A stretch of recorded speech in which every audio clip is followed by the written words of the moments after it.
Hi, my name's Maurice Keats. I'm the Product Development Manager for Boat Dek New Zealand.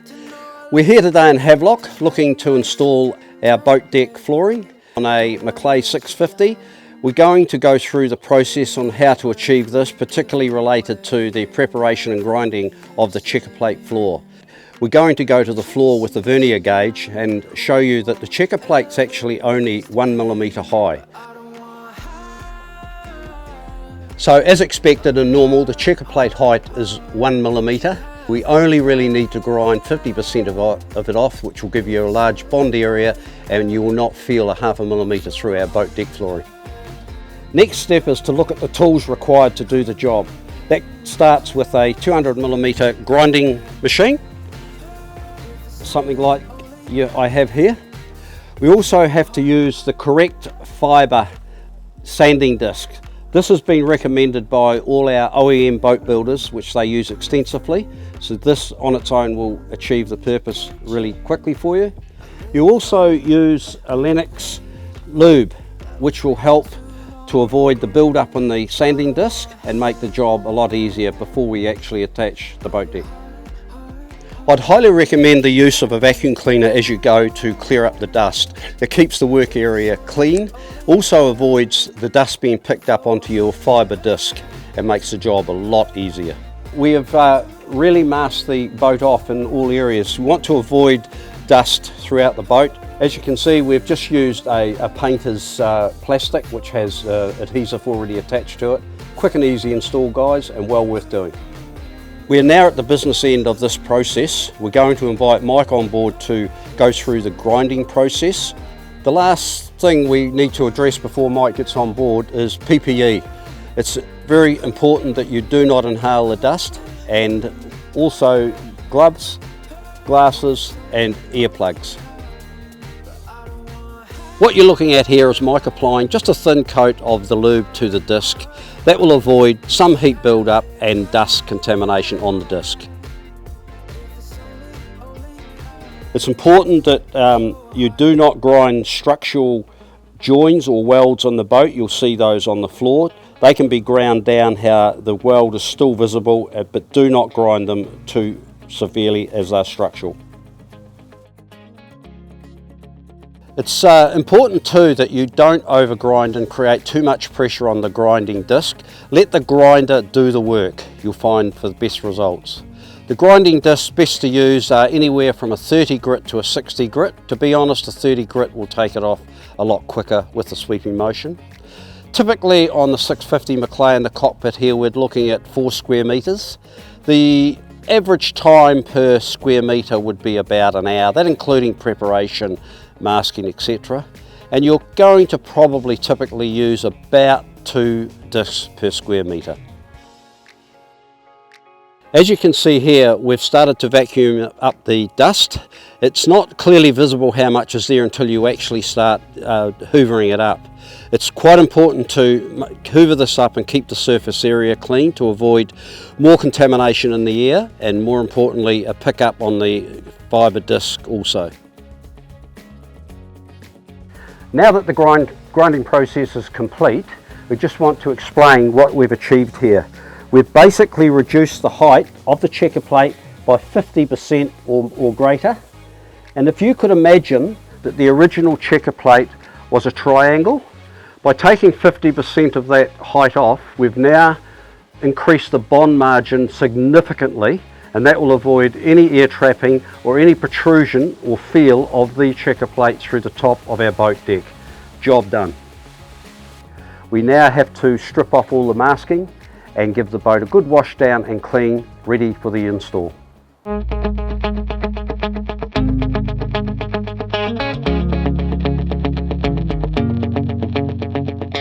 Hi, Mike here from Boat Dek. Today we're here in beautiful Havelock, just outside of Blenheim, and we're going to run you through the process of scanning the 650 Maclay using our ProLiner tool to create the outline we need to do our design work.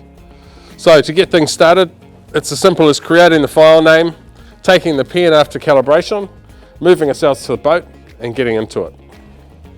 So what we do, we find ourselves a start position and we start our scanning process. And what we do is we come to the far extremities of where we think our kit will be, and that's not necessarily where the kit will come to, but that gives us an accurate starting point. From there, we work our way around the areas that we will be scanning, taking note of any radius corners that we need to come around with as many points as we can, and this will give us an accurate outline for our design process to work with. Moving along, we'll scan right up towards the weld line. As I've said, that's not necessarily where our kit will come to, but it gives us an outline to start with. And if you have a look at the screen here, you'll be able to see the few parts that I've just done has already created a nice little outline for us. And moving ourselves around the boat, as we stated before, we're just taking a series of dots which will start compiling for us on our screen and in our files the outline that we require. So after we've taken enough points and we've got all the data and information that we require, we then save our file on our program and transfer it through as a DXF outline file through to our software on our computers. So now that we're back in the office, the first thing we want to do is take all the individual scan pieces and line them up along a center line to make sure we have everything flowing fore to aft. From there, we will clean up all our straight outline edges to make sure that they are a straight line and add radiuses to all our corners so that our kit looks perfect. Once we're happy with the clean outline, we can go ahead and start offsetting inside to the kit to create our offset borders. These can be anywhere from 20 to 50 mil in from the outside of the kit. Once we've got our offset borders sorted, we will start adding either teak lines or hex pattern or circles or fish scales or literally anything you can dream up. As you can see on this drawing that we're doing, we're adding in a simple classic teak line setup for the customer. These teak lines have been set at 50 mil apart to complement the shape and size of the deck that we are designing. Once we're happy with all of our teak lines, we go over the entire kit, checking all our perimeters and all our radiuses to make sure we have a very symmetrical looking kit and everything is fine. Quite often we will throw a ruler down on the floor for the customer if they ask, or up on the gunnels. It depends what you can imagine. Once we have completed all the design work, we create a PDF file which we send through to the customer via email for them to make final approval on. Now that the customer has approved his kit, we will take our drawing and take it into programming phase. Here we'll take the kit, separate it up into its nested sheets and go ahead and program the kit for cut on our CNC machines. Once your kit has been cut on our CNC machines, all of the pieces get numbered, laid out into plastic packaging, and we send that with a layout spreadsheet for you so that when you receive the kit with your care instructions, you can lay the pieces out, see numerically where they go on your boat and start the installation process. So now that the kit has arrived fresh from the CNC machines, our customer here is laying out all the individual pieces as they would be on the boat to check for fitment, to check for any missing pieces, and to make sure that he is happy with everything, how it will be laid out. So now that we've laid out all these pieces and we've checked that nothing is missing, what we will do is take all these bits now and lay them out on the floor in the boat in their location for one final fitment check to make sure that everything is going to sit exactly where we want it.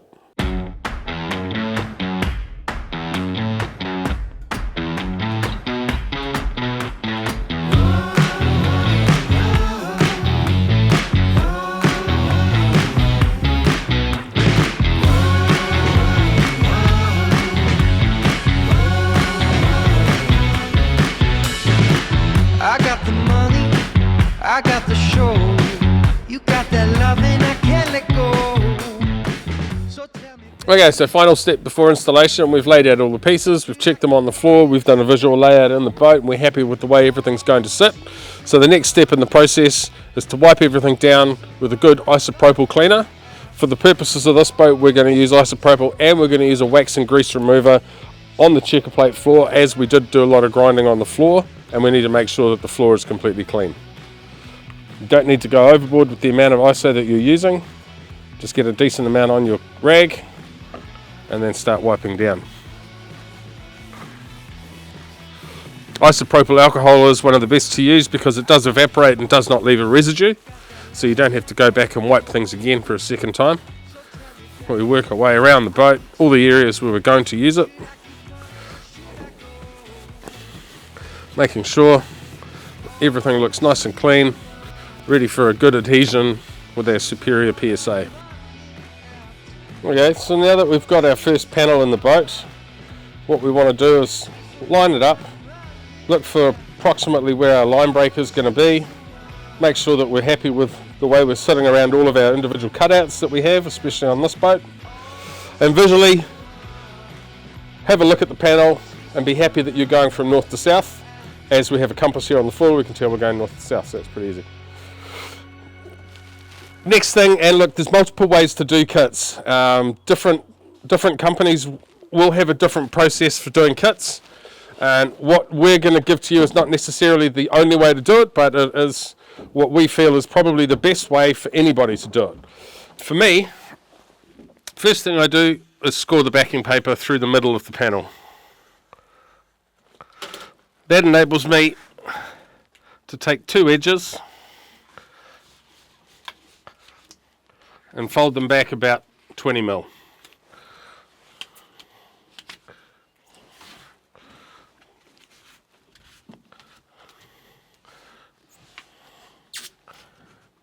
Okay, once we've done that, we'll take our panel, we'll flip it over, making sure that our folded edges are sticking up in the air underneath, and then we'll start getting the panel into about the approximate location. So one thing to keep in mind is this panel is going to link up with panels behind it and panels beside it. So with this panel basically sitting in the place that we want, we'll go ahead and grab the panel immediately behind it. And by putting this panel behind it, we will then also utilise a straight edge.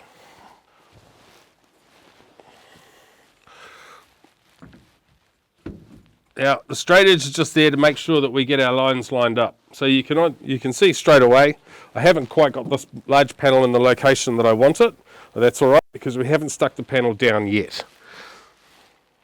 So looking at my side margins, on one side I've got about 10 mil from the edge of the kit to the edge of the aluminium plate. And I've got roughly the same on that side.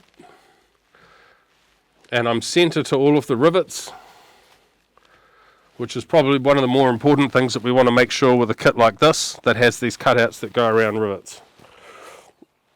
Now that I'm happy with that panel, I'm going to go ahead and just use some masking tape to hold it in place. And keep the ruler in the right place as well. As I said, this isn't necessarily the only way to do it, but this is the way that we do it, and it seems to work well.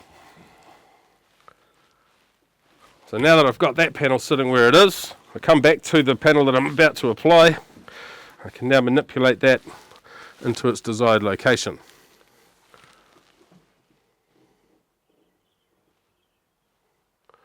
So I think I've got it centered there. I'm now going to stand back. I'm going to check all my margins all the way around. And standing in the middle of the boat, looking at the lines, I can see that I'm pretty happy with the way things are sitting. I know from the cutouts that I have around the outside of this panel that that is where that panel needs to be, and that is where this rear panel needs to be. So I'm happy with now my panels port and starboard are going to end up lined up with the same margin gap in between. Again, this is the part of the process that probably takes the longest because everything starts from your centre panel. So it's worth taking your time, just making sure that everything is where you think it should be. Now we've got even margins, both sides of the kit. Our teak lines line up fore to aft. I'm very happy with that. So what I'm now going to do is come back to the centre here where I've peeled back the backing and exposed the adhesive. With one hand on either side of the kit, I'm going to make sure, with one knee as well, that the kit can't move. And I'm going to slowly start applying a bit of pressure straight through the middle where the adhesive has been exposed. Now that I've done that, that'll stop the kit from moving. Don't panic if the pieces of paper on the back haven't folded back properly. You'll be able to fish them out from underneath. It just requires a little bit of care in doing so. From here, we can bring this part back. We can reach underneath, pull some of the backing off, not all of it, and we can start working our kit back down onto the ground, applying it from the inside out.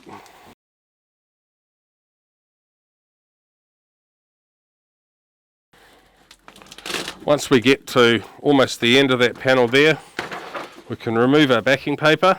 Now what we don't want to do is start pulling it side to side like this. We don't want to stretch it forward or aft. We want to let the kit naturally come down as we smooth it out both sides. And just look at your margins as you're coming down. At this point, I haven't pushed any weight onto it, so I can still manipulate the kit. And I want to just be sure that I'm happy with that. Go and smooth that panel out. Now that that half has been put down, I can go ahead and remove my tape and ruler from that end, and I can come to this side.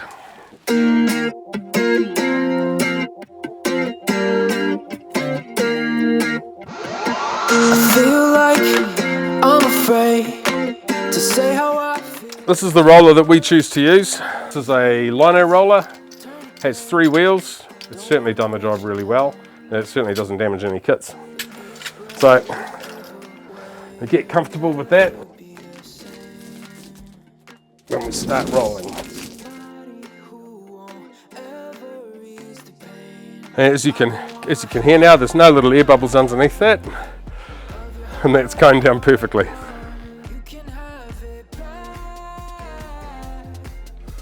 So we're going to do the same thing again. We'll slot the panel in place, have a look at our margins. You can see that we've got our gap to maintain at the front. Our gap around all our rivets is the same. And what's more visually appealing is that our gap and our margin around our rivets, which is the major obstacle and thing that we can see, is right. And the outside of this aluminium plate is just what it will be. Unfortunately, some boats, they don't cut their plate straight, so you never know. And then we repeat the process. Small incision through the paper only.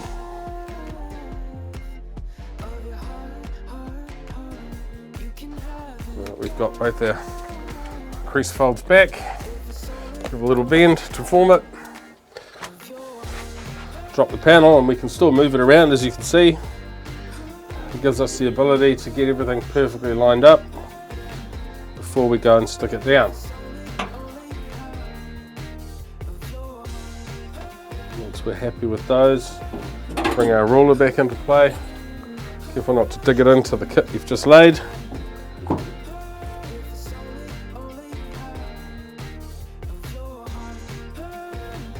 Now a lot of this also does come down into the templating as well. Your panels are only as good as the templating that's done at the beginning. That's why our templating is so important. Moving towards the back. I'm pretty happy with what I see. Just like before, stick it down through the middle. Take our ruler out of the way. And now that we're working underneath the transom, we want to get that part out of the way first. So we'll take out our piece of paper, slowly start making our way forward, working all that air out as much as we can. There will still be a little bit under there, which we'll work our way out after we roll the kit.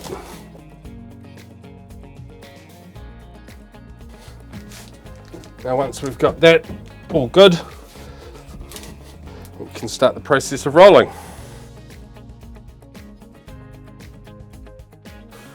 Now, what is quite common when doing EVA kits is that no matter how good you are and how many you've done, you will always get an air bubble. It is normal. It's not entirely the end of the world. What I use here is medium gauge seamstress pin. You can get, any pin's good. The thinner the gauge, the better. And what we're going to do is we're going to identify easiest ways to look down your teak line, and you'll see here's a bubble here, and you can see that it gets narrow and fatter again, and if you push down you can hear the bubble popping. So what you do, get your needle, fix into the side of the teak line on a 45, just push it down to pierce through the bottom. Once you've done that, grab your roller and roll it out. And so that is the process of getting the panels down. What I'm going to do from here is rinse and repeat, once I've done this here, working out either side, port and starboard. And the main thing to look out for here is to keep this margin even across here, and we'll see the kit at the end.